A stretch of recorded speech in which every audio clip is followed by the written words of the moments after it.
የ2019 ጠቋሚ እቅድ ላይ ከባለድርሻ አካላት ጋር የምክክር መድረክ አካሂዷል። አይናለም ሰለሞን ከሳውላ ቅርንጫፍ ዘገባውን አድርሶናል።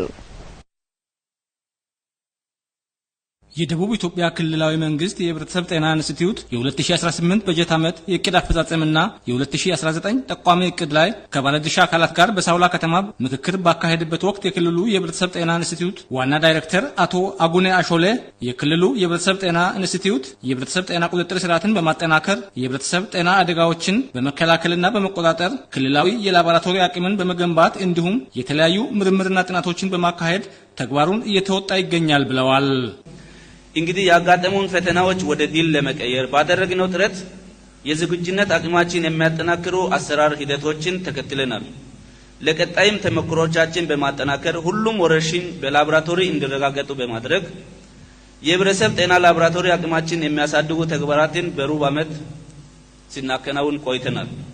በተጨማሪም ያጋጠሙ ወረርሽኞችና ሌሎች ድንገተኛ አደጋዎች እንደገና እንዳይከሰቱና ምንጫቸው ምን እንደሆነ እንዲሁም ቢከሰቱ ከፍተኛ ጉዳት ሳያስከትል በአጭር ጊዜ ለመቆጣጠር የሚያስችሉ ጥናትና ምርምር አጀንዳዎችን በመቅረጽ ስራ ላይ እንገኛለን። በቀጣይም ከዩኒቨርሲቲዎችና ከጤና ሳይንስ ኮሌጆች ጋር በጋራ በመሆን ጥናቶችን አካሂዳለን።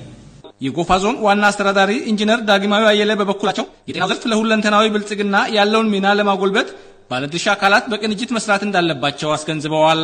ጤና በማህበራዊ ዘርፍ ውስጥ በህዝቦች የእድገትና የልማት ምጣኔ ላይ ሚናው ከፍተኛ የሆነ እንደሆነ የሚታወቅ ነው።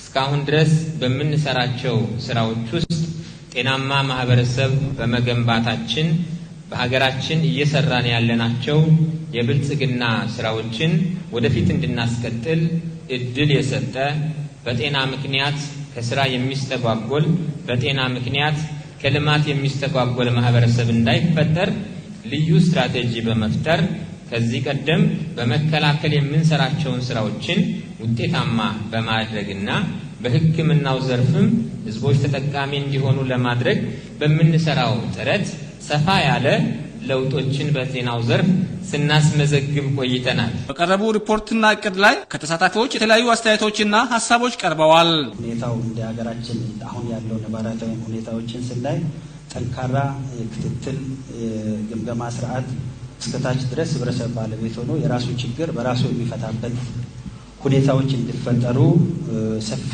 ርብርብ ያስፈልጋል የሚል ነው።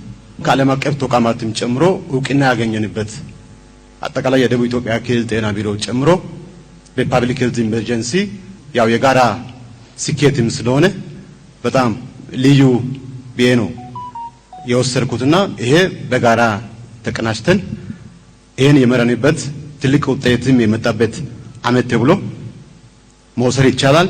በቀረቡ ሐሳብና አስተያየት ላይ ከመድረኩ ምላሽና ማብራሪያ